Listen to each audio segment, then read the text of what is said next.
Soy propietario de la inmobiliaria de Jacipatna en Ata. La empresa está especializada en la venta de inmuebles en el noroeste de Mallorca. Al lado mío está Patricia. Lleva 5 años en la empresa.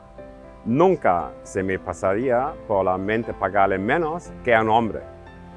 ¿Por qué una mujer debería ganar menos que un hombre si tiene las mismas calificaciones y hace el mismo trabajo? No entendí eso en Alemania y no lo entiendo aquí en España.